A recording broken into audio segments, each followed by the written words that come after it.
Hi friends, welcome back to our channel. Yamaha bikes ప్రపంచ దేశాలతో పాటు ఇండియాలో కూడా సూపర్ పాపులర్ అయ్యాయి.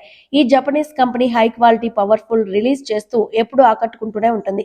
ఈ కంపెనీ నుంచి రిలీజ్ అయ్యే స్పోర్టీ అగ్రెసివ్ బైక్స్ కు ఇండియాలో చాలా మంది ఫ్యాన్స్ ఉన్నారు. అయితే వారందరికీ కంపెనీ త్వరలోనే ఒక గుడ్ న్యూస్ చెప్పనుందని తెలుస్తోంది. ఈ కంపెనీ నుంచి యమహా R3 బైక్ మరికొద్ది రోజుల్లో లాంచ్ అయ్యే అవకాశం ఉంది. అయితే ప్రస్తుతం ఎంపిక చేసిన భారతీయ డీలర్షిప్లు యమహా R3 కోసం బుకింగ్స్ ప్రారంభించాయి. యమహా R3 మోటార్ సైకిల్ ఇంకా రిలీజ్ కాలేదు. అయితే దాని అఫీషియల్ లాంచ్ ముందే దీని బుకింగ్స్ ప్రారంభమయ్యాయి. కాగా ఆసక్తి గల కస్టమర్లు ఈ డీలర్షిప్ల వద్ద 5,000 రూపాయలు డిపాజిట్ చెల్లించి బైక్ ను ఇప్పుడే బుక్ చేసుకోవచ్చు. R3 బైక్ డెలివరీలు జూలై చివరిలో లేదా ఆగస్టు మొదటి వారాల నుంచి ప్రారంభం కావచ్చు.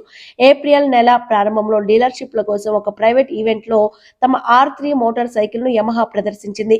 మార్కెట్ లోకి ఎంట్రీ ఇచ్చిన తర్వాత ఇది కవాసాకి నింజా 300, 400, KTM RC 390లతో పోటీ పడుతుంది. Yamaha R3 bike smooth 321cc twin cylinder engine తో 10,750 rpm వద్ద 42 HP పవర్, 9,000 rpm వద్ద 29.5 Nm టార్క్ ప్రొడ్యూస్ చేస్తుంది. ఇది ST4 linked monoshock suspension setup తో వస్తుంది. ఈ పవర్ఫుల్ బైక్ ను కంట్రోల్ చేయడానికి ముందు వైపు 298mm డిస్క్ బ్రేక్, వెనుక వైపు 202mm డిస్క్ బ్రేక్ ఆఫర్ చేశారు. R3 భారతదేశంలో చివరిసారిగా 2019లో అమ్మకానికి అందుబాటులోకి వచ్చింది.